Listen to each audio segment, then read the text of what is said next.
So, good afternoon, everyone. Welcome to this seminar.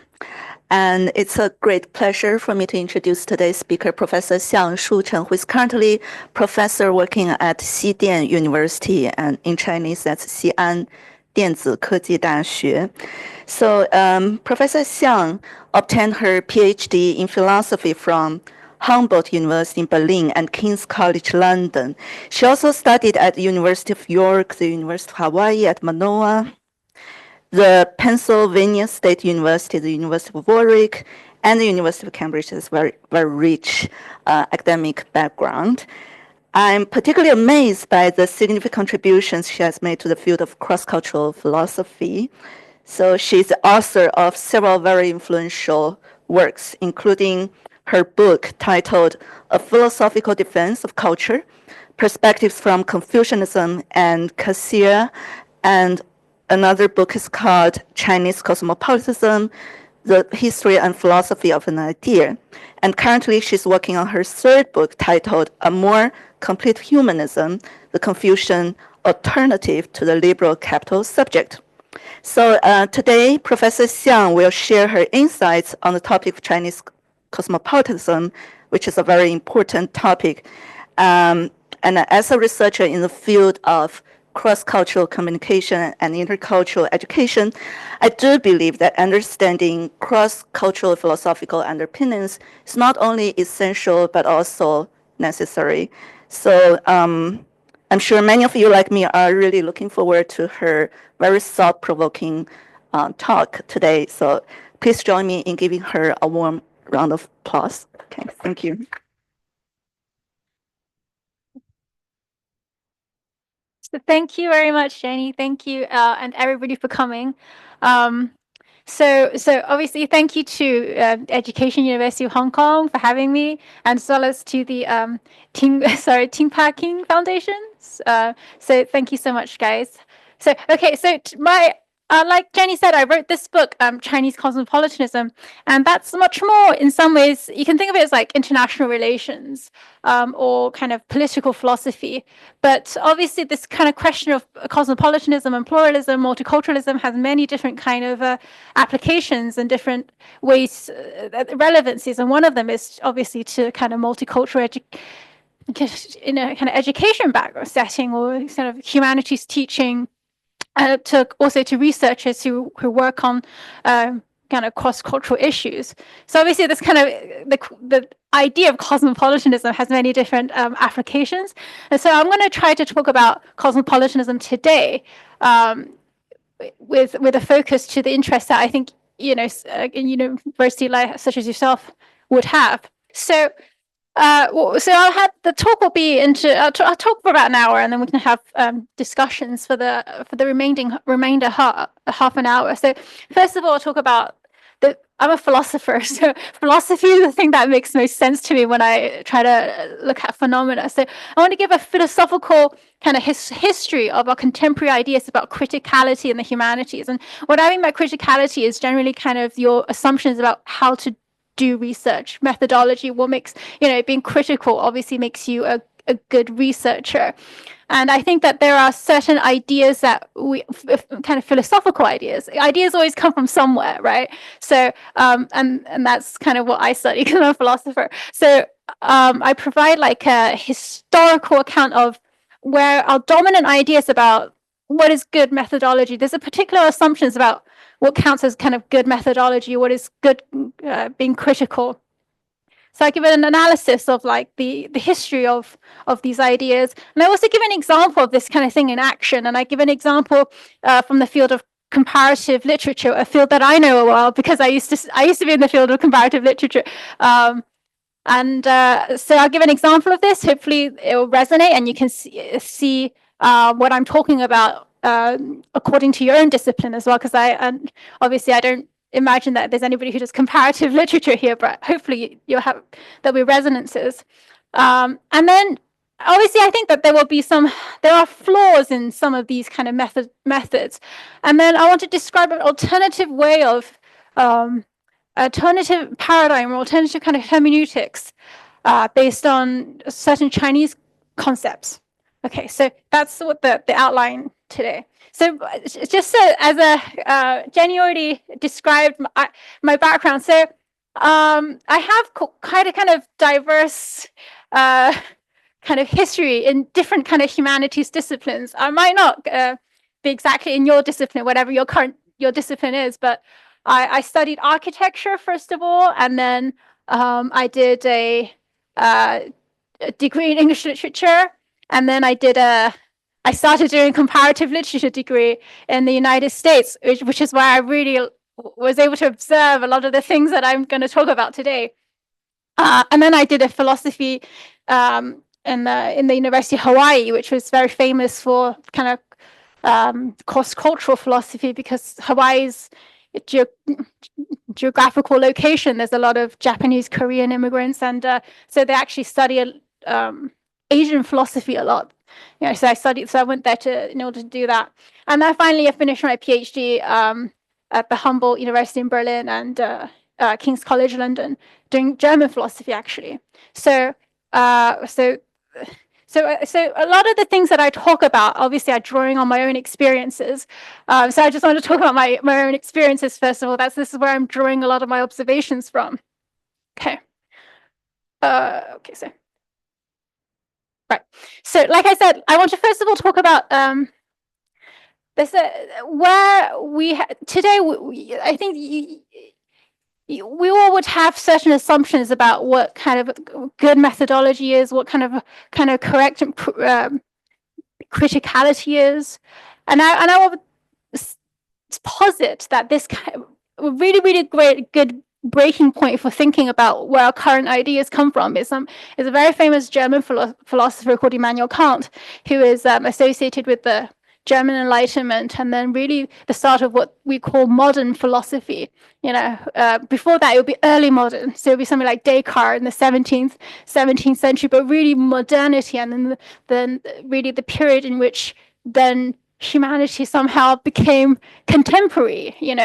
Started with a figure, somebody like Kant, and he was enormously influential. So even if you didn't know about this figure Kant, a lot of his ideas you would resonate with, because he is really the pioneer for a lot of these ideas, even though he didn't necessarily invent it. I think he kind of in some way summarized a lot of existing ideas, but he's just kind of a very watershed figure. So I'm just going to read this off. So a dominant understanding of critique operative in the humanities today is based upon the individual as a node that takes precedence to relationships. So I'm going to trace this kind of traditional criticality from Kant, and then show how then it had a much wider influence through figures, much more popular figures like Foucault or Derrida and Deleuze. So these figures like Foucault, I think everybody's kind of enormously influential in the humanities. You don't have to be a philosopher. You could be an anthropologist, can be a sociologist. In comparative literature, everybody reads Foucault. And then Derrida, who is also a French philosopher, Deleuze, but then a lot of these ideas, they're ultimately still getting it from somebody like Kant. So what is it about Kant then? The kind of cardinal idea that he had. So as it relates to my talk today, so he is a figure that you could call as he initiated a kind of a certain version of classical liberalism. And in this kind of liberalism, you have this idea of a free, rational, independent, self-determining, reflective individual, an individual who then act in light of such reflective results. Obviously, that kind of assumption obviously underwrites a lot of different things, most kind of intuitively certain political assumptions, right? But I think that this particular view of the self also then has influences on how you do research, humanities research. So free, rational, independent, self-determining, reflective individual. And then Kant is really the philosopher par excellence of this kind of classical liberal subject. In political theory, you would call this kind of a bourgeois kind of figure, because this is the liberalism associated with the kind of ascendant merchant class who overthrew the kind of previous aristocratic class. So you can think of Kant in that kind of as that kind of a figure as well, the representative intellectual figure of a new political class, really. Okay, so, but what for Kant, the possibility of morality, freedom, and experience is premised on the subjects being prior to and independent of experience. It's only when the subject is unconditioned that she can possibly freely choose her own ends and be a moral agent. Okay, so to be moral, you have to be autonomous. You have to be radically abstracted from the relationships that you partake of in order to be really truly independent. So you can understand this in kind of in epistemological terms or in moral terms. In epistemological terms, the autonomous subject is the ground of experience. So this is all just kind of Kantian philosophy. I just have to go through this and then show how this then kind of manifests in later thought. So the idea of a subject prior to and independent of experience is a necessary presupposition of the possibility of self-knowledge and of freedom. So he assumes this idea of this kind of autonomous subject that is the possibility of that is the ground of having knowledge to begin with, and then also of moral behavior. So that kind of autonomy is the presupposition of all of these things. And so therefore society is best arranged when we respect persons as subjects, that is free agents capable of choice. And this means that society cannot enforce its conception of the collective good onto such free agents. Okay, sounds very kind of intuitive, because this idea is very prevalent nowadays. Okay, so but then it's really based on such an idea of an unconditioned and autonomous self that we can understand the core of our modern notion of critique and of being critical. Okay, so it's basically our modern idea of being kind of like a very good critical mind, critical thinker, is based on a particular assumption about selfhood, and then the relationship of that self to society, and all to the things and peoples that are not the self. Okay, so this kind of idea of criticality is best manifested in one of Kant's very famous and widely read articles called "What is Enlightenment?"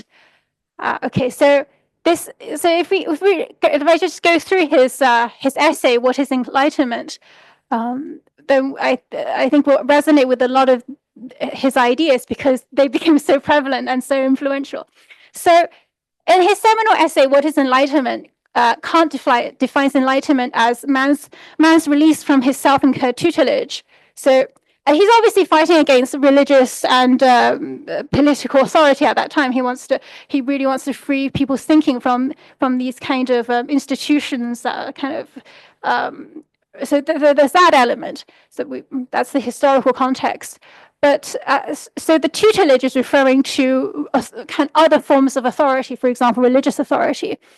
But then he equates this kind of tutelage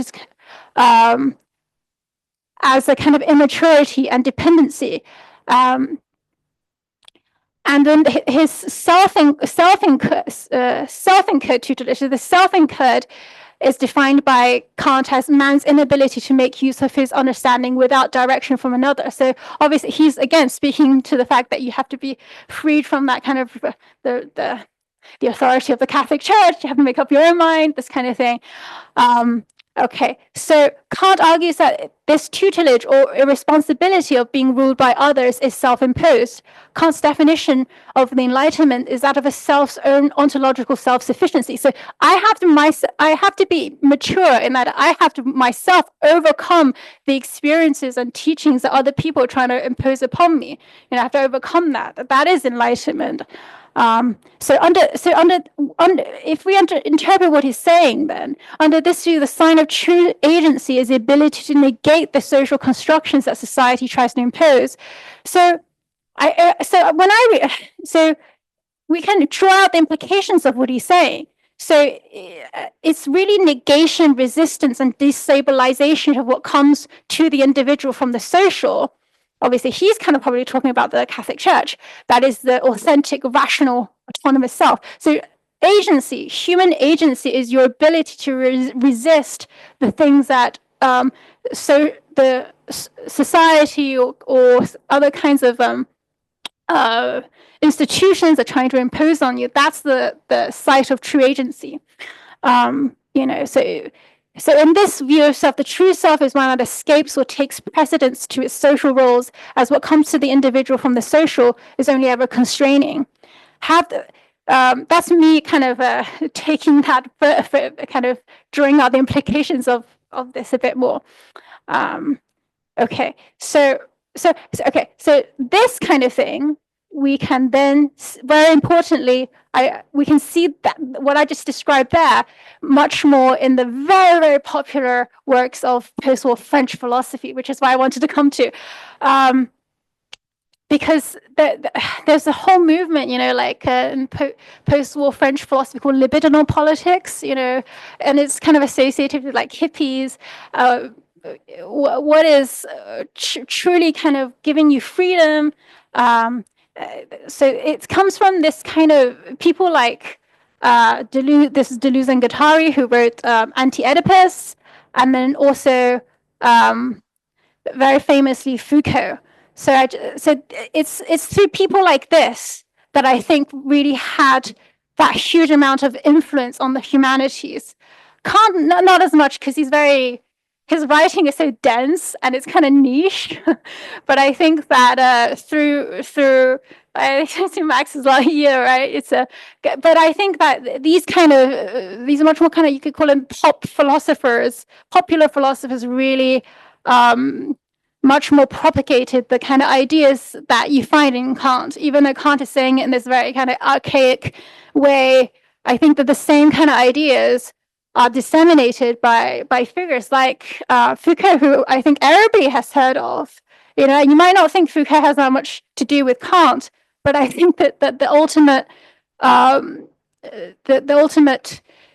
philosophical assumptions that figures like these have are the same. And I just want to briefly talk about how I think that they're actually based on very similar assumptions, even though these guys seem like very hip and cool, and then Kant obviously doesn't, because he's like this kind of old, very boring German guy. So, but then, for example, if you read, so they read this Deleuze and Guattari. It's a very fashionable kind of French hip philosophers. They wrote Anti-Oedipus, Capitalism and Schizophrenia. Okay, it's put as kind of liberatory. This is how you overcome capitalism, how we emancipate the self from the authority of the church, which I think in French society still had, still a thing. Kind of sexual revolution, all of these kind of very emancipatory, liberatory kind of movements. If you read what they're saying in these books, I think it's the same kind of attitude of being anti-society that is seen as truly liberation. Okay, so if you read Deleuze and Guattari's Anti-Oedipus, Deleuze and Guattari, they're actually celebrating schizophrenia as the more authentic human experience because it's not subject to the demands of social reality. For Deleuze and Guattari, schizophrenia is a creative process that has great artistic and revolutionary potential, because they have all this kind of like philosophical way of talking about it that they invented. But ultimately, the idea is that the schizophrenic inhabits a level of pure, unconstrained desire, which they kind of then linked to some kind of Marxist language, and then that's the site of the force of production, and therefore her experience has revolutionary potential. So this kind of the desire of a schizophrenic, because it's so antisocial, it's not shaped. A schizophrenic, the way they behave is not socially acceptable, right? But then they think that this is something that is very actually emancipatory, precisely because it is not shaped by the social, by what is considered normal or a socialized individual. Because a socialized individual would be, you'd have to subjugate yourself to an established order, accept rules, accept ritually correct behavior. You go into a room, you can't just like just sit on the floor and start shout or whatever. There's socially acceptable behaviors, and then for Deleuze and Guattari, the fact that the schizophrenic is somehow impervious to this is actually radically liberatory.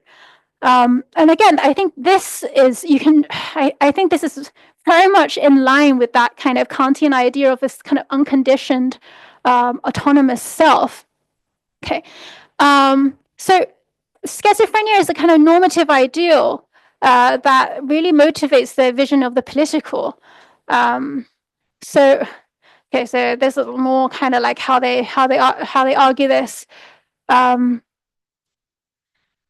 So yeah, the schizophrenic's experience is not conditioned by the norms of society, and so remains integral and uncorrupted.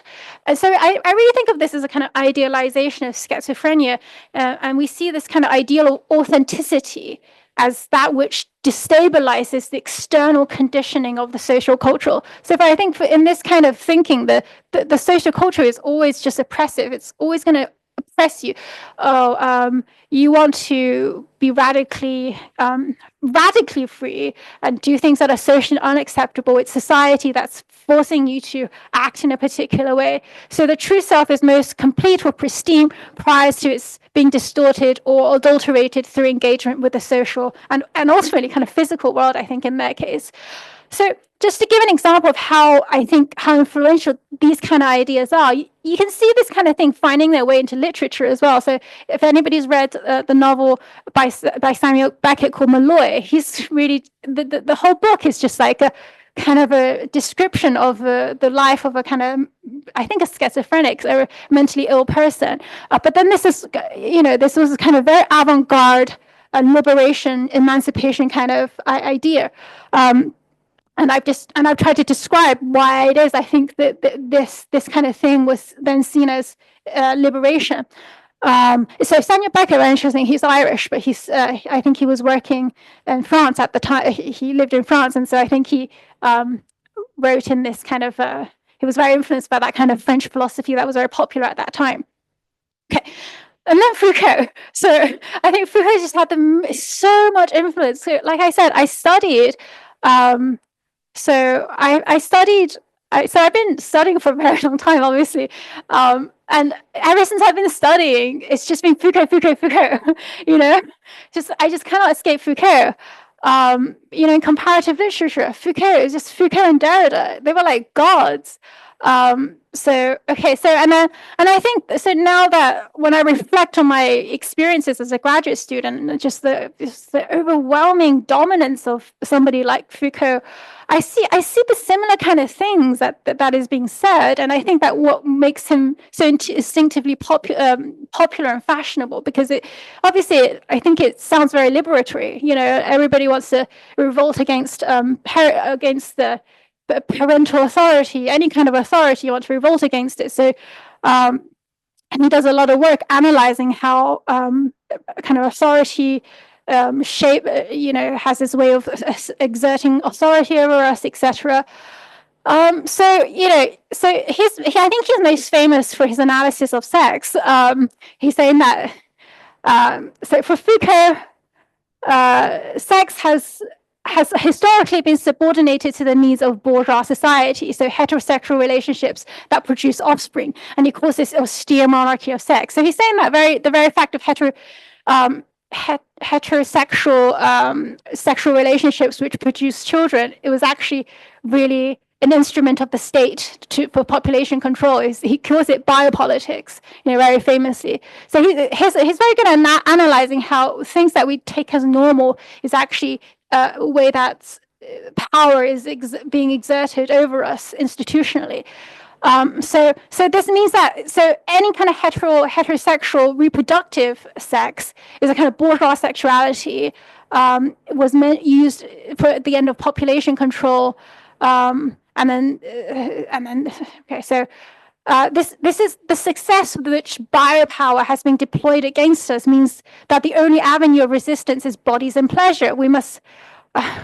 So he's saying that the sex is already political. The authorities use sex to make us reproduce children, and the best way to kind of be exerting ourselves against that kind of authority is just to have non-reproductive sex. I think it's kind of, you could read him as talking about kind of homosexual sex, which is non-productive and therefore merely pleasure, and then that's, I think, it's seen as kind of political resistance.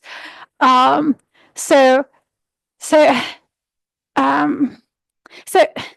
I think that, but then what he's saying then is something that is ultimately, in some ways, you can read as antisocial, because he's saying that the very fact of producing a family, of having babies, of having children, is actually allowing yourself to be controlled by some kind of power, right? So, but then what does liberation mean for him? Not having children, having sex only for pleasure, right? So, okay, but then if I read that a bit more, then it's actually kind of very, in some ways, antisocial, because if everybody did that, then there would be no society, right? You wouldn't have families, you wouldn't have children. So I would say that this is ultimately still something quite solipsistic. There's a very solipsistic idea of what constitutes liberation, autonomy, agency, human agency, authenticity. Everything else that is social robs me of my authenticity. Whereas what is truly authentic is my ability to resist any kind of things that make me socialized, right? Okay, so if I just the last slide on this kind of like intellectual history, there's like an even older origin to this kind of idea than somebody like Kant, because Kant is 18th century, but the even older idea of this idea of autonomy that I was talking about, and autonomy equated with our ability to resist the social cultural, you can read it as coming from somebody called Diogenes, who was was it Greek? Yes, Greek, from 5th century BC, because he was the originator of our idea of cosmopolitanism. So when we say cosmopolitanism today, that term originates from Diogenes, who called himself a cosmopolite, that is a citizen of the world. So what happened was, there's this story, so Diogenes, he was homeless, and that's why in these pictures of him, he is always depicted as a homeless man with his dog, because he was homeless. So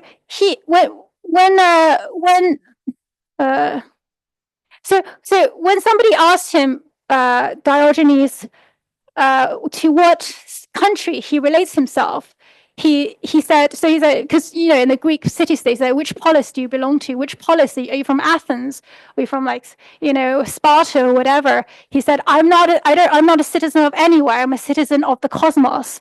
That's so cosmopolite. So he said, I don't belong to any place. There's no one place that can define me. So it's Diogenes' transcendence of locale and local allegiance that makes him a citizen of the world, or a citizen of the cosmos, as opposed to any particular community. And it's this universalistic, so it's his transcendence of community that makes him a human in a kind of universalistic sense. Because if you're going to say, oh, I am a Hong Konger, oh, I am from London, or I don't know, some Bangkok. I'm from Bangkok. Then you're limiting yourself. But then if I'm not limited to any one place, then I'm unlimited. So that's the kind of thinking here. So he's saying, I'm not limited by any one place. I'm kind of limitless. If you think about his answer, if you say, I'm a citizen of the cosmos, that's really a positive way of saying he has no particular relationship to anything. His response to how he's to be defined, so because they're asking that where you come from, so they're asking how you're going to be defined. And then his answer is then to say he has no relationship to anything that can define him. I can't be defined in relation to anything. I can only be defined to the greatest level at all, the cosmos itself. And the cosmos is always just existence. So you say, in rejecting the possibility of being defined by any relationship, he effectively asserts that he is in philosophical language, he's a kind of ontological essence that takes precedence to relationships. So he just exists. I just exist. I don't exist in relationship. There's no relationship that I exist that can define me. I just exist. That's the end of it. Okay.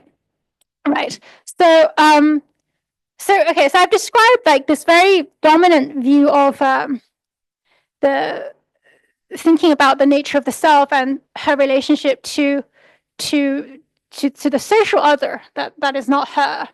And I want to just give an example of how I think this kind of thing then manifests in kind of humanity, in the humanities. So I'll give an example of comparative literature. So I do think this kind of thing affects methodology. Right. So there's a very famous comparative philosopher in the United States at the University of Chicago called Hong Saucy, and he wrote this book, The Problem of a Chinese Aesthetic, and which was translated into Chinese. And then in this text he's actually reading the book of poetry, the Shijing, the poems from the Zhou dynasty, the really ancient Chinese poems. But he has a very interesting way of reading it, which I think precisely examples what I'm talking about. I think he's making this. I think his assumptions are precisely the things that I just described. Okay, I could be wrong, but I don't think so. Okay, so in here he ultimately ends up applying Western aesthetic categories to read works in the Chinese canon. So he's reading the Book of Odes according to Western aesthetic categories. And he has a kind of particular rationale for this. He says, given the distortion created by all reading and the layers of commentarial history motivated by a whole swath of political agendas, the authorial intent of the Chinese works cannot be accessed. This means that the original meaning of the Chinese text cannot be accessed. So the construction of the Chinese tradition via European categories is all that we can do. So he's saying that, yeah, okay, to some extent, I cannot, right? You can't access the past. The past is gone. You can't enter the mind of. So because the book of Odes, all the poetry wasn't really written by one person. It was written by a collective culture. It was poems, kind of like folk poems from thousands of years ago in China. Were court poems. Wasn't written by any one person. So that makes it even more so you can't access the mind of literally access the mind of the person who wrote it. But then he makes a leap that says, okay, therefore I can just read it according to any interpretation. Any interpretation is, all interpretations are equal, therefore I would just interpret it in the particular way that I can. And then that means what you would broadly call, abstractly call tradition, the Chinese tradition. You're saying that has no, that's out of consideration for when I'm trying to understand the nature of these texts. The tradition is not, it's not accessible. I can't be accessed. It was thousands of years ago. I can't access it anymore. Therefore, I'll interpret it in this particular way now. Okay, so that's, I think that if I've done it justice, the way that his methodology is working. Okay, so and then he also says against a lot of sinologists, such as Stephen Owen. He's a very, very, very distinguished scholar of Chinese poetry from Harvard. Pauline Yu, also a very distinguished literary scholar who kind of studies classical poems. Andrew Plax, A.C. Graham, who is a very, very celebrated sinologist.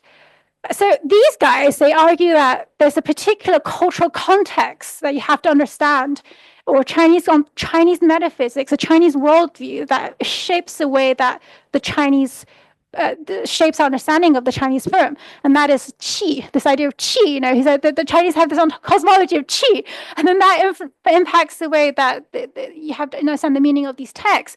But then he argues against these people. He says in the book, he says, well,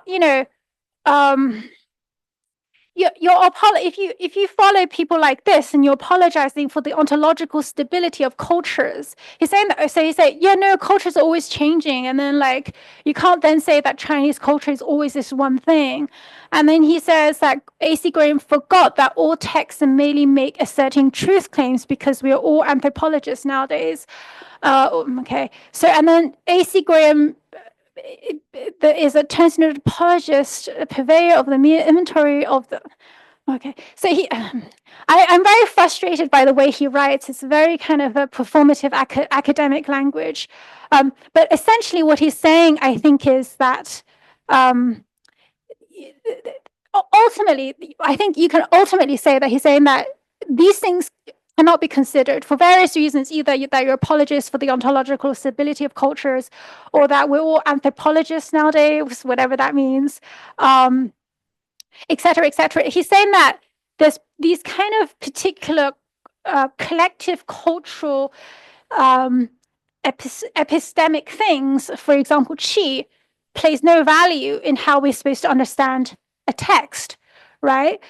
But then that comes up with a very interesting consequence. So, and then he also saying that, okay, all Chinese authors, because obviously the Book of Odes has been commented upon throughout Chinese history, many people comment on it, and he's also now saying, I don't have to listen, also, I don't have to pay any attention to the way that the commentators have talked about these texts before, because all representations are representations, and my representation is of equal epistemic value as their interpretation. So therefore, Hegel's conception of China is as valid as the Chinese tradition's own concept of China. So as he says, the conclusion of this chapter is that the Leibnizian rules are the only ones adequate to the game in which we are already players. What are categories but sets of allowable moves with the verb is? So what I understand from him saying that is that all interpretations have the same epistemic value because because he's saying that Hegel's interpretation of view of China is as valid as the China's own understanding of China, because they're all just representations, and then all representations have the same epistemic value, which is kind of problematic because, especially in relation to Hegel, because Hegel is very, very racist to China in his history of world spirit, where China is like primitive, and then like spirit goes to the West and then ends up in the Prussian state, of course, the highest manifestation of spirit. Okay. So he's already argued that, okay, we don't have to take account the social-cultural collective, this kind of collective understanding of things, because I can sort of posit my own. It's sort of this kind of very, very individualistic kind of attitude. And then how he's saying is that, okay, I can use this particular methodology called close reading to analyze the text, which means I can get at the meaning of the text without looking at what other people, this culture, through thousands of commentaries throughout history. I don't have to understand the philosophy of this culture. I don't have to understand the qi monism. I don't have to understand how other people have thought about it, because I can use this very kind of philosopher's stone, almost this kind of like gold standard that can cut through all of that, which is what he calls close reading. Okay,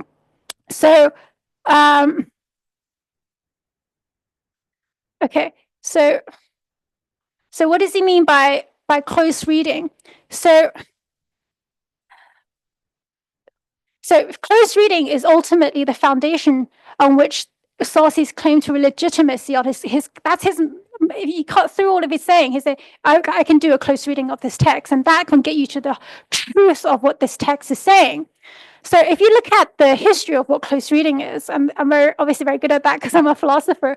It's a technique popularized by new criticism, which is understood to be universal, value neutral, and universally applicable. This was a movement, I think, in the 1970s. But the new criticism was developed as a reaction to the kind of scholarship that German, especially kind of this German hermeneutic movement had. So, and the new criticism tried to ground theory as a positivistic science. So it really tried to make sort of doing humanities work a very kind of positivistic science, and it was very, very influenced by logical positivism, a kind of a British English philosophical movement.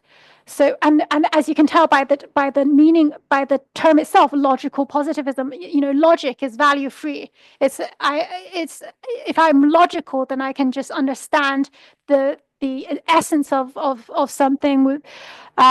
So under this paradigm, the literary scholar, so basically, I'm saying that he's used this idea of close reading was very influenced by a very by a particular philosophical movement that was called logical positivism. Okay, and then it pretends to be able to just look at the facts of things with absolutely, you can abstract the peripheral value from it and get to the facts itself. So you can really be like a scientist and look at the cultural products in this very scientific way. So whether that be, so in this case, we're talking about kind of text, literature and stuff, but you can just access the facts embodied in a kind of particular cultural product. But what is very funny is I think that Saucy's own work demonstrates that you can't do this, because when he reads the Book of Odes and he analyzes the poems, he really ends up using a kind of Kantian aesthetic. I won't go into it here, but I think when he interprets the poem, it's very obvious that he's interpreting in a very particular aesthetic style, according to a very particular way of thinking about aesthetic style, kind of a very Kantian aesthetic. Let me just recap and say what he's saying. He said, I can understand this text without just look at the facts of the text itself through this kind of close reading. But through his own way of doing it, he showed that he can't, because he will always bring a certain value to what he's studying, and the value that he brings is his own cultural background, which is a very obviously a kind of a Western, a Kantian influenced way of looking at aesthetic products. So in philosophy, we talk about a fact-value dichotomy. That, for example, I can look at this. This piece of clothing, and I don't have to ascribe value to it, as in like, oh, is it a nice piece of clothing or not? I can merely describe the fact of it, which is that it's gray, or that it's made of cotton, or so forth, whatever you think a fact is. And so I think what he's trying to do is similarly trying to look at cultural products in this merely factual way, and then to remove all, to say that I myself can also be value free, because I can merely be this very neutral observer who can look at this without adding any kind of value ascriptions to it. But I think the very fact of the process of doing it shows that he actually couldn't, because he brought much kind of the value judgment into what he was doing. Okay, right. So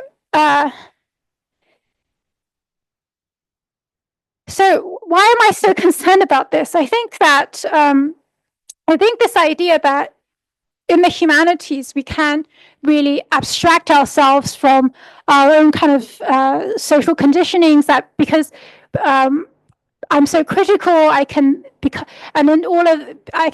so individualistic, I can be so autonomous that I can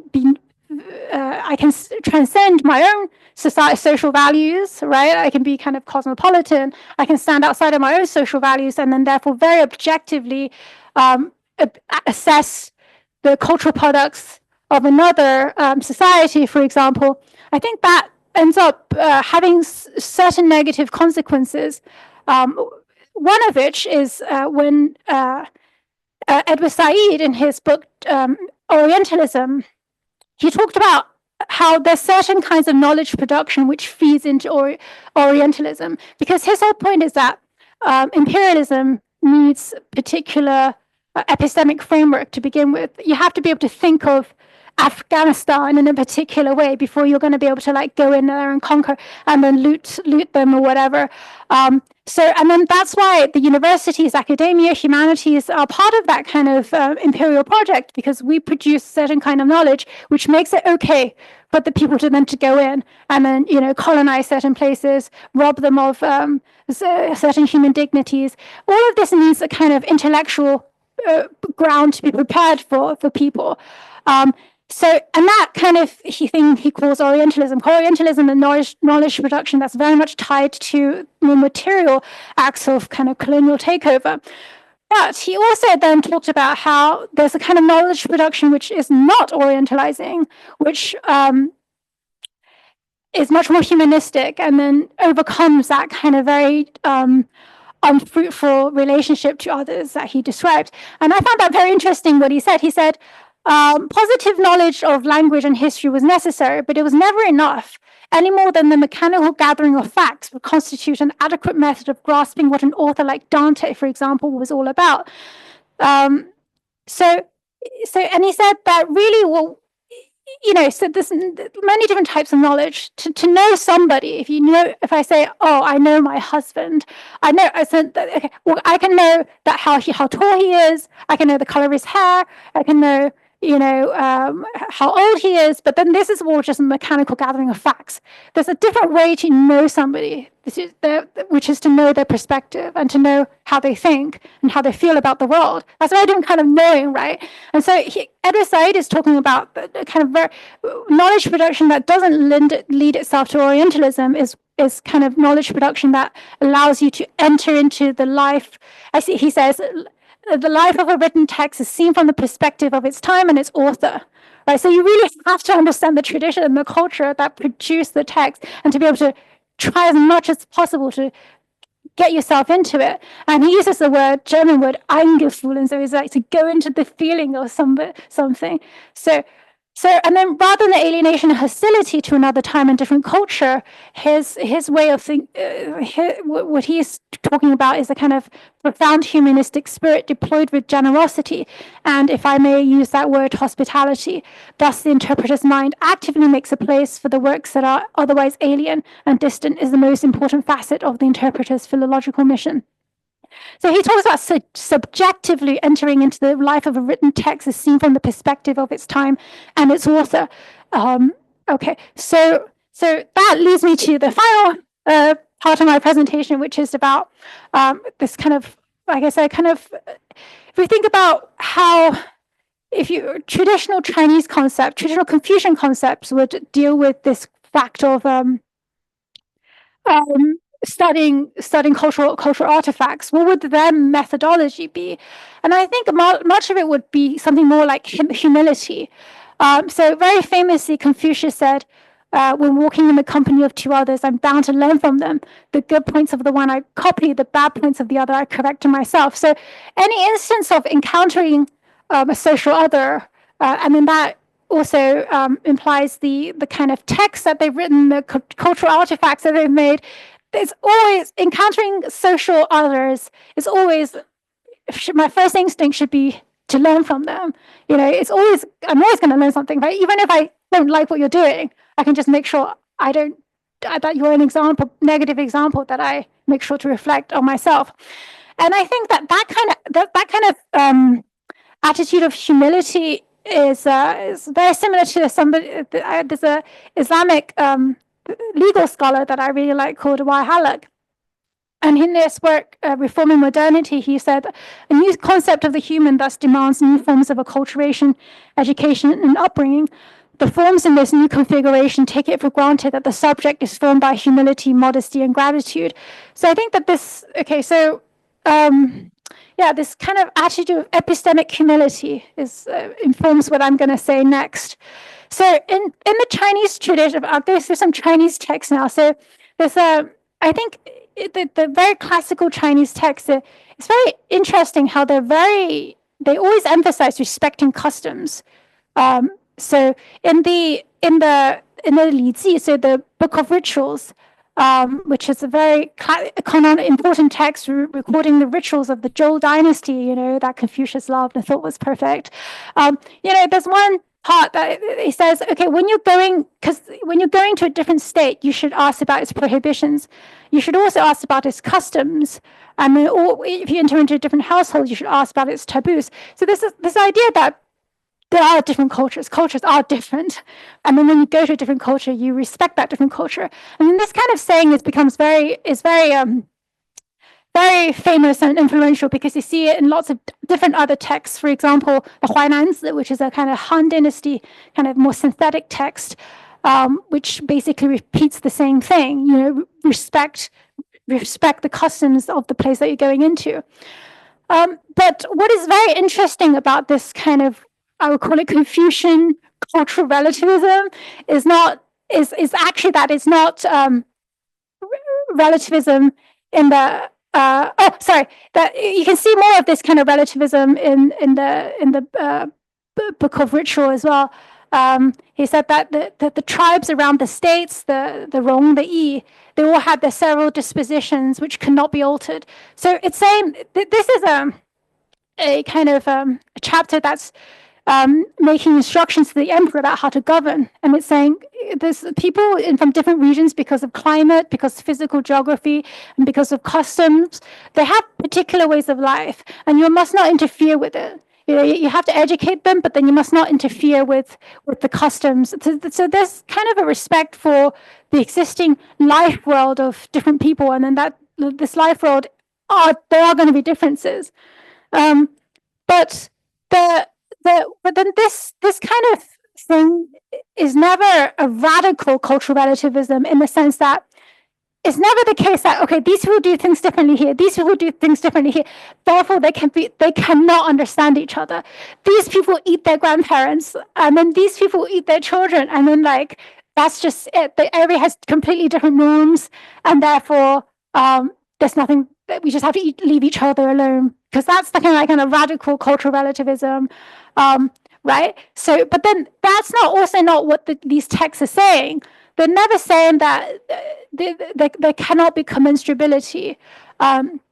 So, for example, in that Huainanzi text, they ultimately talk about integrating customs. Okay, cool. You have to respect different customs. There has a kind of ontological status, you could say. But then ultimately, you have to. What the emperor needs to do is to integrate customs. And then the term that they use is very interesting. Tong and guan. So you have to tong, and then I was very inspired by this idea of tong that I keep seeing, which is very important concept in Chinese metaphysics and Chinese medicine, because obviously in Chinese medicine, all things have to tong, the different, the blood and the organs have to tong, and then that's how you're healthy. If there's blockage, then you're unhealthy, and then something's bad, and then you're not healthy. So, and I think that they're using the same kind of way of thinking with regard to different cultures as well. The different cultures have to tong. There might be differences, but there has to be tong. And I would call it tongga, kind of unimpeded free flow of qi, actually. And so how would that idea of tong work on the idea of a hermeneutic level when you're doing humanities? I would broaden the concept of tong to two related concepts of qing and gan. So qing, the very fact of, so we have qing, today qing, kind of we normally think of emotions, we have qing, the affections, that's what qing means. But the very fact that we have qing means that we are conditioned and embodied and perspectival. But I think in Chinese metaphysics, you have this concept of 感应 and then 感通, especially 感通, and it's really so implied in the term 感通 is the fact that because you feel, you feel. So because you're embodied and because you are perspectival, therefore you can tong. So the premise is very different from that kind of that Diogenes idea that I completely transcend locale. Because if I transcend locale, then I can't possibly be moved gan by anything, right? So gan here necessarily means that you are limited, and then because you are limited, therefore you can feel certain things. And then because you can because there's these Chinese terms in Chinese metaphysics, because you can then you can resonate with things, you can respond and resonate to things. And then because of that, the ability to you can then 感通. So I think that works on like a social cultural level. So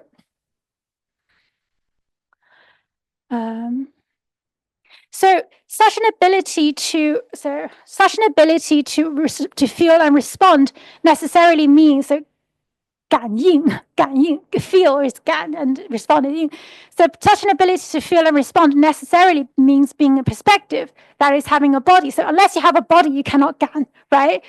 So but because you have a body, then you're not unlimited. You don't have a God's eye perspective.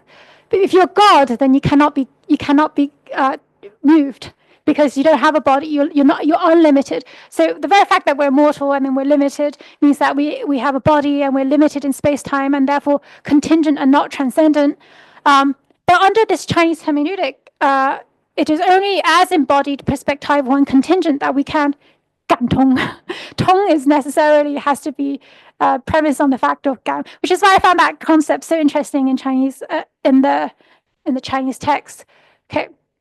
So the last few slides, let me just go through this kind of this idea that I developed. So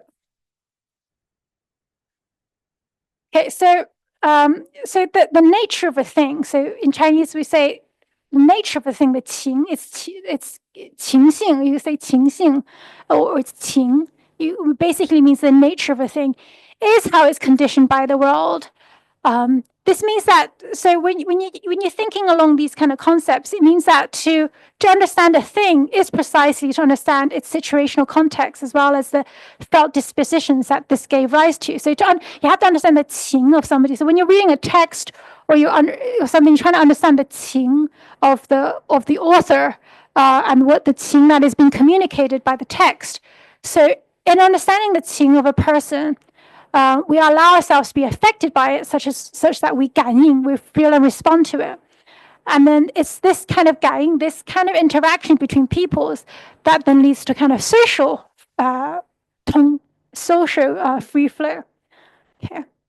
So under this view, I think being critical is the discernment that leads to sympathetic understanding with the other. I think under this kind of framework, it's really much more to the point of the kind of criticality in the humanities necessarily must lead to your ability to resonate with other people. And to resonate with other people involves you understanding their qing, which is simultaneously means how they feel, but then also the situation, the 情况, the situation that led them to feeling the particular way, which is obviously sounds very much like what Edward Said was saying, I think.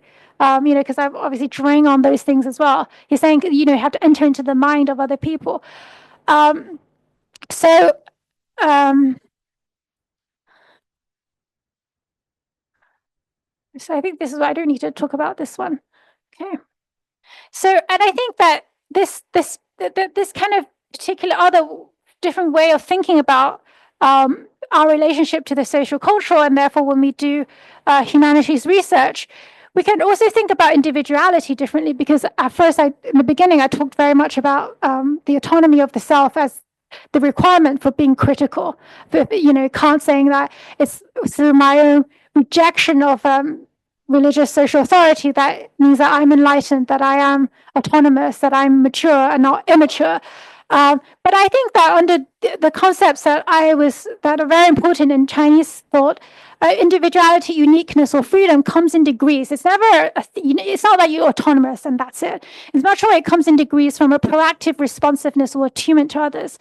The better that we can see the world from the perspective of others, the more robust our personalities will be. And I think this was in some ways a kind of traditional Confucian education. It was meant to cultivate this ability to see things from other perspectives.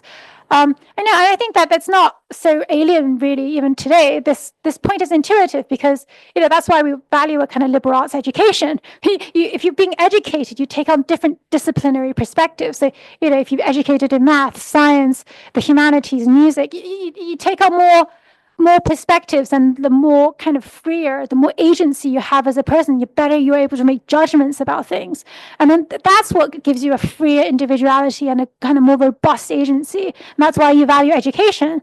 And then this idea of personhood that this kind of traditional Confucian education is wanting to cultivate is precisely through taking on as many perspectives that we can that leads to greater powers of judgment. It's not the power of judgment does not come from distance from other perspectives, right? Or putatively transcendent acultural standpoint or unconditioned capacity for rationality. It's instead our ability to kind of harmonize these kind of perspectives. It's our ability to make social judgments is proportionally related to the richness of our understanding of others and their perspectives. Okay. My point is, I think it's never to stand outside of any perspectives, if that's possible. And I don't think it is possible, because that's my point with Hong Sorsi. He was saying, okay, I can make kind of this fact value dichotomy and just like stand outside of any kind of cultural values. You can never do that, because that's just not the nature of being human. But obviously we do want to value this ability to make informed judgments. I think the ability to do that really is actually much more, like Confucius said, to be in the company of others. You learn something from them, and then that means taking on many more perspectives, and then that adds to your kind of richness of your ability to judge. Okay, so getting to the end. So just a few more minutes. So I think really, in conclusion, you could say that the dominant sort of this kind of Confucian tradition, in as much as Confucianism represents Chinese culture generally, it didn't ascribe to within a cultural self that is the basis of the Kantian-informed conception of criticality. Under such a view, under that kind of Kantian, then that kind of Deleuzian, Foucauldian view of self, critical awareness, critical distance, and freedom of thought comes not through. It comes from disengagement from culture. I think you really have to remove yourself from culture to be seen as critical, free, and liberated. But it's in the Confucian sense, it's actually through taking on many lots and lots of different cultures that then allows you to, and you have to take it on in a particular way. That is what allows for that kind of criticality. Okay, in the sense of informed judgment and kind of precise judgment. Okay, so let me just conclude what I'm saying here. So I argued today that the dominant view of critique, and by which I mean how we think about what we do as our assumptions of what we are as researchers in the humanities today, is premised on a kind of acultural individual who is free of any social relationships. We're kind of like scientists, and we study these kind of cultural artifacts, humanities artifacts, in a kind of like a way that a scientist would, in a kind of value-free way, and assuming that I can also be value-free. But then in contrast, I described an alternative Confucian conception of self and her relationship to the social other. Because I think that the Confucian view is that you're always going to be embedded in society. It's impossible to extricate yourself, be that your family or your wider culture or your state. Criticality is much more amounts to astuteness and understanding how we're always constituted by these social cultural relationships. And that criticality then is okay. So under this kind of assumption about the nature of self can be extended to on a kind of intercultural scale. Under this view, hermeneutical criticality amounts to understanding how we are always constituted by our relationships with each other, and this includes seeing all culture as fabric of the relationship that is our kind of civilizational history. Just always to understand how we're always constituting each other. So, and then under that view, the normative orientation of humanities education is no longer focused on a kind of putatively detached observer that can objectively assess other cultures. And then by implication, to kind of deconstruct these kind of the social cultural. Instead, the normative ideal of humanities education is a kind of critical awareness of we're always embedded in and constituted by our social cultural context. Okay. So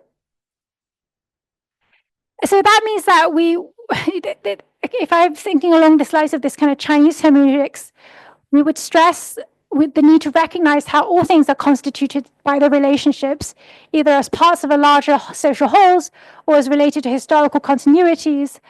And it was stressed that none of us are decontextualized objective observers removed from the relationships that situate us. Instead, criticality would mean that people work towards greater understanding of how perspectives, even our own, were formed by social, cultural, historical circumstances. okay, so that's yes, okay, that's kind of generally what I had to say today. I just generally contrasted I think a very dominant way of thinking about how to approach research, humanities research, and I kind of try to understand the intellectual genealogy of that, but to say that it was never kind of somehow value free. It came from a particular historical genesis, and I think that does end up having problems. I think it ends up normatively preferring,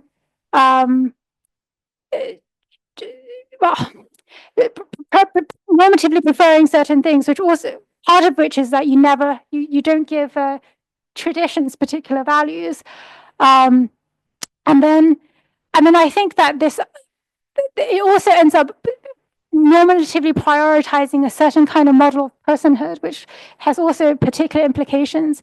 And I try to describe a different way of thinking about how to relate to other people and therefore different cultural artifacts through this kind of alternative paradigm. Okay, so thanks very much for listening. Thank you.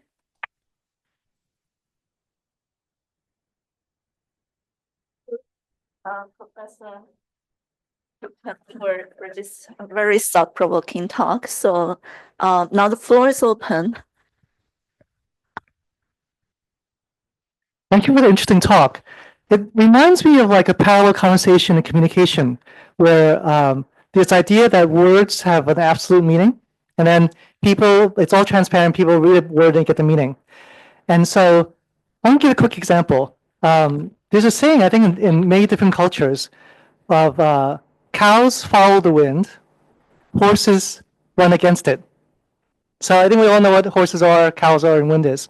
So we think we can all have this base idea of like the wind's blowing this way, and the cow's facing this way, and the horse is facing this way.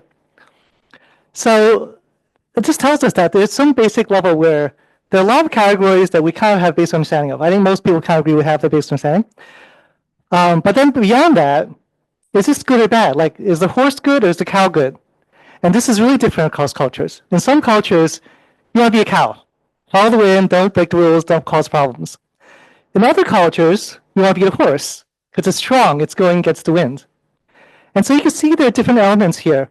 There's some things that are pretty easy to understand, more physical, things that you have direct sensory information, more or less. And there are things that are value-based, which are much harder. And so what's going on in terms of communication is not that words have a clear meaning, or even combinations of words. It's that words are kind of like the author is trying to get you to think about something. So there's a transmission metaphor where you have a word that means something. But I think a better way of thinking about this is like, instead of being an object, it's like a mirror. You're tossing words are mirrors. You're tossing mirrors in the air, and you're hoping that the reader is looking at the thing you want them to look at. And sometimes, some things are easier than others. Horses are much easier than values.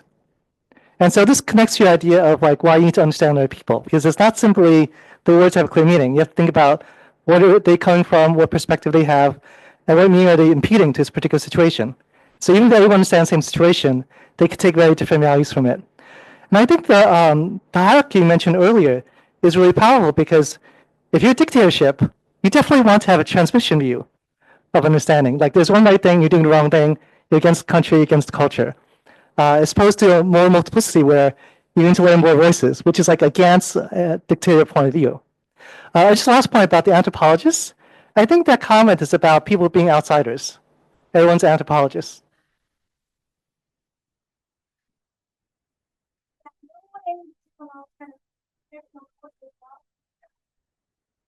Thank you. So any more questions, comments, reflections from the audience? Well, thanks for the talk.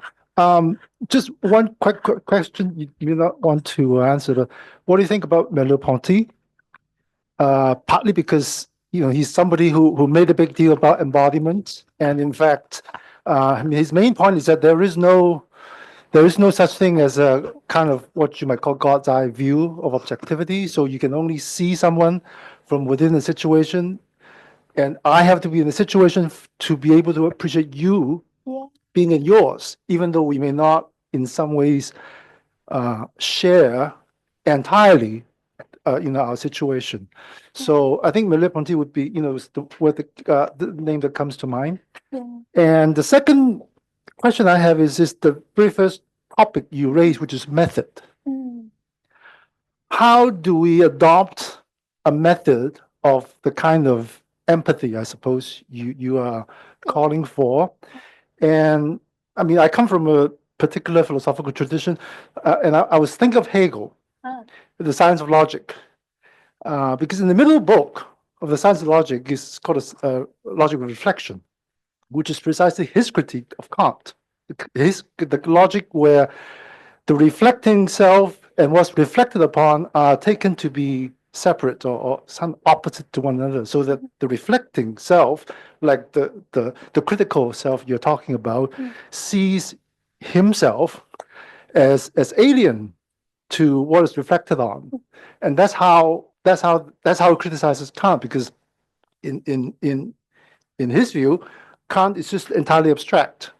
And so what he would say, the singular and the universal are squished together, so there's no content. It's pure, but there's no content. And so, he developed a logic, well, presumably the third book goes into how his categories of a kind of embodiment, actually, would be what we would need, what a reflective person would need to do, right? So his history of philosophy at the end of it is called rational history.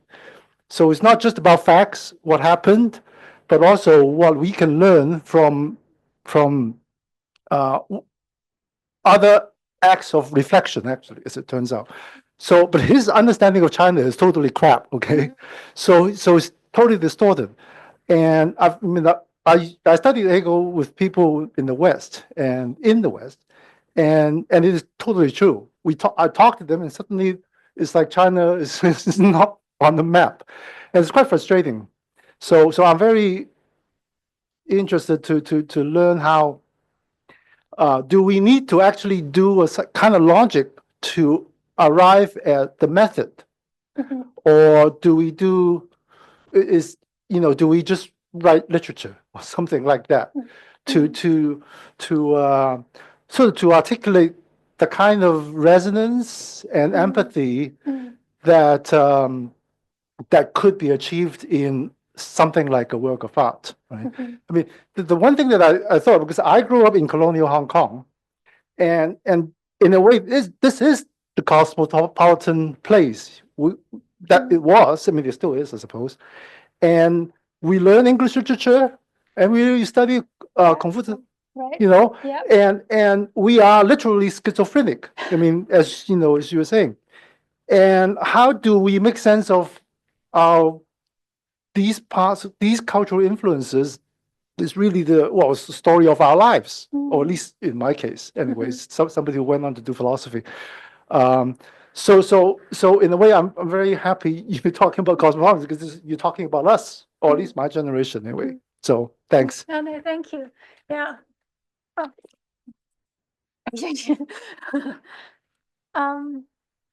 So sorry, the Merleau-Ponty, because I think I'm drawing a lot on like embodied cognition. So I think that it's obviously I'm kind of inspired by that kind of work as well. So it's not like I'm it's not like I'm when I read Chinese texts, I'm somehow able to access like the Chinese, some kind of like pure authentic Chinese text. It's like I'm obviously inspired by other things as well, and I see like kind of correspondences between what the when they talk about Gan. That's very intuitive for that kind of embodied cognition, kind of Merleau-Ponty kind of work. And because I read it, so I'm probably already inspired by it as well. And I'm kind of reading it into Chinese text as well, if you know what I mean. Because there's it's like Mark Johnson and Lakoff, that they do that embodied cognition. So I read that kind of stuff, and then I'm probably also inspired by that. So like if you see Merleau-Ponty, then it's probably because I'm partly inspired by it as well. And then the kind of question of methodology, how to sort of make I think you're asking how to make this more kind of on a practical level, how to realize it. Actually, so that's kind of why I talked about the kind of humility aspect. I think it's in large part, I think it's a kind of attitude problem. I think if you came to things with a certain attitude, then things will get done in a particular way. So if I share a personal anecdote, so you grew up in colonial Hong Kong. So I grew up in the UK, and then my generation, it was the Iraq War. It was a very formative thing, and it was very, the Americans, they went and built the kind of like military site on like the ancient Babylonian site, like the Ishtar Gate, which is like and they sacked like the museum, and so like kind of priceless artifacts are now kind of like they don't have it anymore. They've destroyed the collective culture of Iraq, and so then I was always very curious how people do that. How can you? It's so important. How do you have so much disregard for this? And I actually I studied Arabic for a while. I went to Morocco to study Arabic. And I noticed that we didn't really have textbooks it was always American military textbooks. Yes. So I've always been very curious about this, and I tried to Google it. Why was it that we didn't have any other textbooks? So, for example, the first term that I learned that I still remember is Awaya al-Mutahida, which means United Nations. Why is the first thing that I learned in Arabic United Nations? So my point is that they were learning Arabic towards a very instrumentalized reason. The impression that the conclusion that I came to from my experience was that, and there were a lot of military people in that school. Half of it was kind of like American military people learning Arabic, because this was in 2015 sort of time, so and I feel, and so that was always why I was very inspired by what Edward Said said, that there's a lot of different ways of knowledge production, and then these people ultimately speak probably very, very good Arabic, but that's not the point. You learned it for a particular reason, and you came at it with a particular attitude, and I thought that always made me think, how do you learn about the cultures of others in a way that isn't this kind of merely instrumentalizing way? And I thought that probably that was the thing that preoccupied Edward Said a lot, that to really kind of defend against that kind of attitude, you really have to train people to enter into the minds of, in the sense that you inhabit their perspectives. You learn about their culture, not in the kind of merely externalistic way. I learned how many souks there are, how many buildings there are in this area. I enter into, and I really therefore feel what you feel. And I think that is a kind of humanities education that then, and I think that a lot of that then is possibly an attitude thing, humility, which is like easy to say, I think, but then it's like, how do you do that? I don't really know either, but I think it's really, ultimately it's a kind of attitude that you have, which is why I talk about the Confucian point, that if you come to a situation thinking about how you can enrich yourself through taking on the experiences of others, then maybe that's that's kind of like that's the kind of really positive humanities experience, and then so.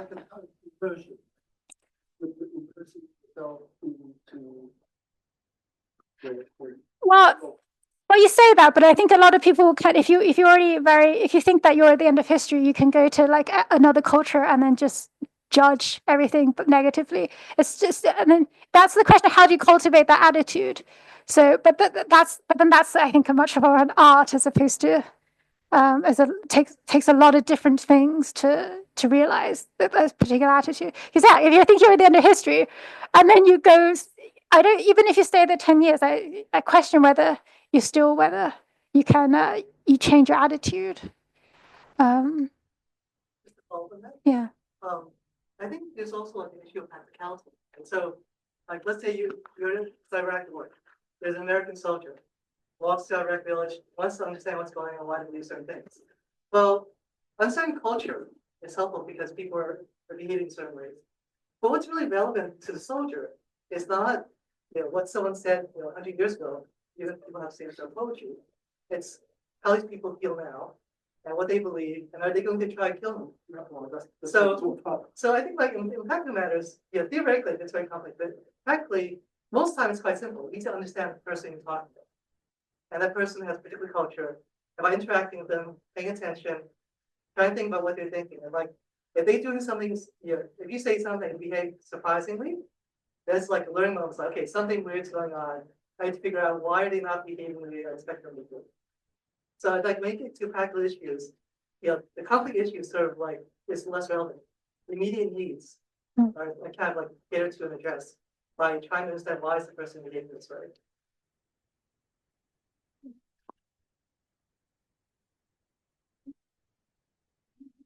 From the floor. So maybe I've got questions. So I'm an intercultural education researcher. So I actually concern more about what is happening now instead of what is happening in the past. So if you look at contemporary Chinese education, we're very much, where liberal arts is no longer as emphasized as before in the past. And we're very much, the whole structure is very much influenced by the Western idea, like there's a clear boundaries across subjects at all levels. So to what extent do you think that this idea of Chinese cosmopolitanism still retains in contemporary Chinese society, and especially in the education sector? Yeah, no, I agree. I think it's probably all gone. I think, that traditional idea of obviously that traditional idea of education as cultivation is obviously is very much more instrumentalized. You do certain things in order for particular objectives, yeah,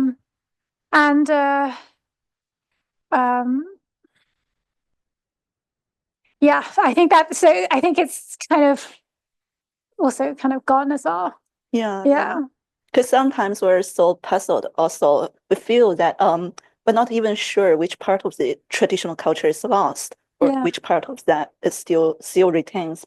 Perhaps it's a question for all of us, I think. So I think there's some questions on Zoom. Let's see.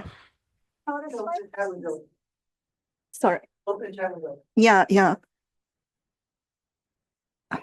But why my mouse is still appears in this computer? I cannot.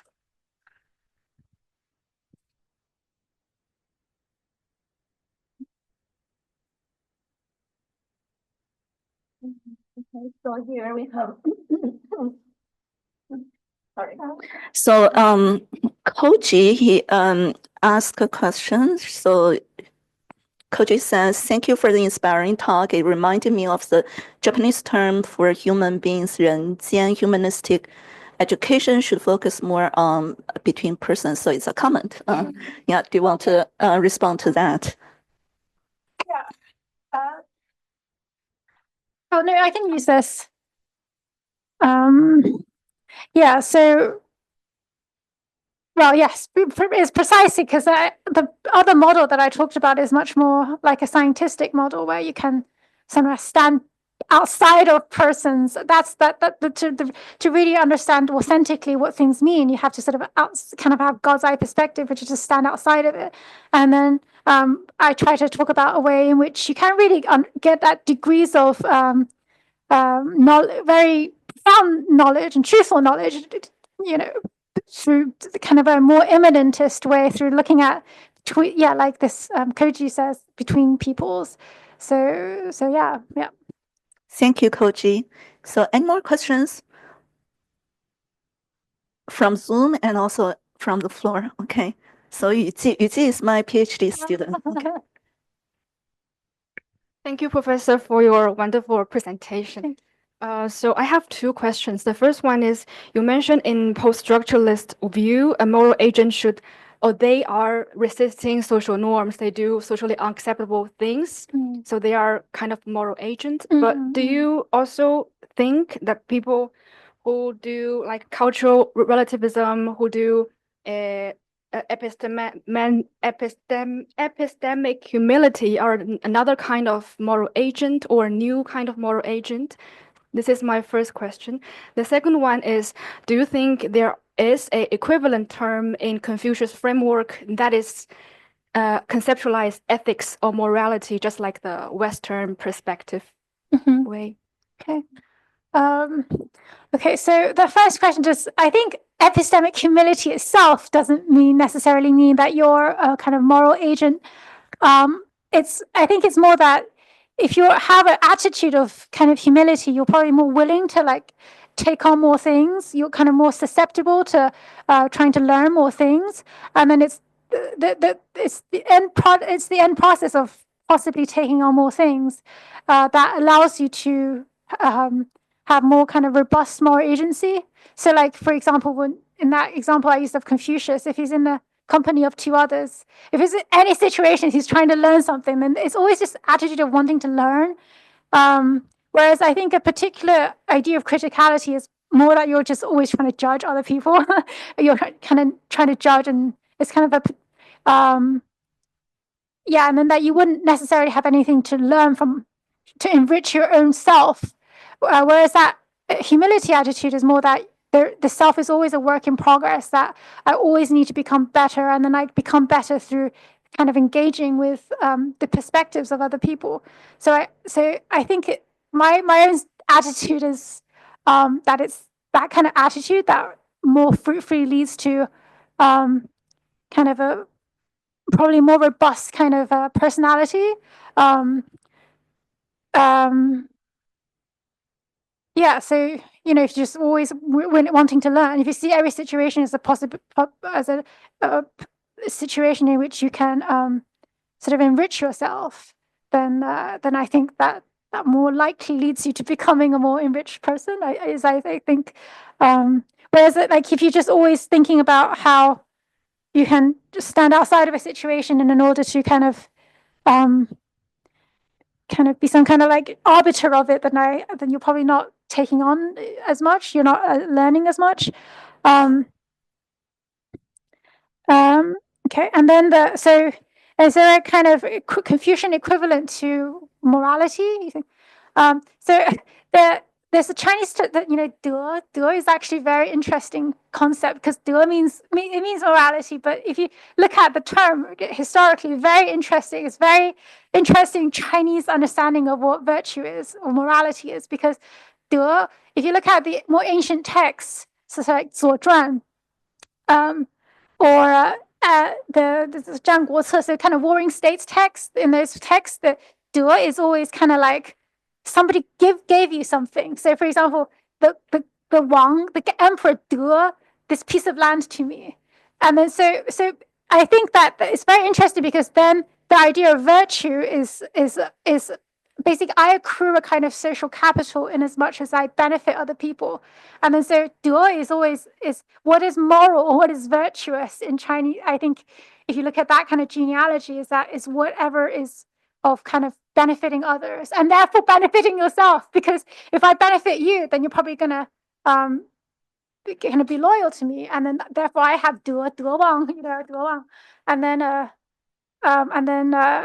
so more being a moral behavior is necessarily a kind of social transaction that is co-empowerment or benefiting other people.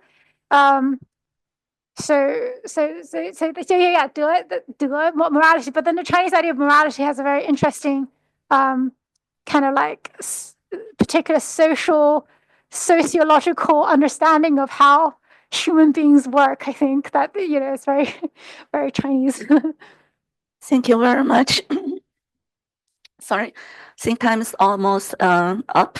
So thank you for everyone's presence, and thank you, Shuchen, for a very, very thought-provoking talk. And it really inspires me a lot about how, you know, especially the issue of how to decolonize the higher education knowledge, especially in the field of humanities. So thank you very much. Let's give her another warm round of applause. Thank you.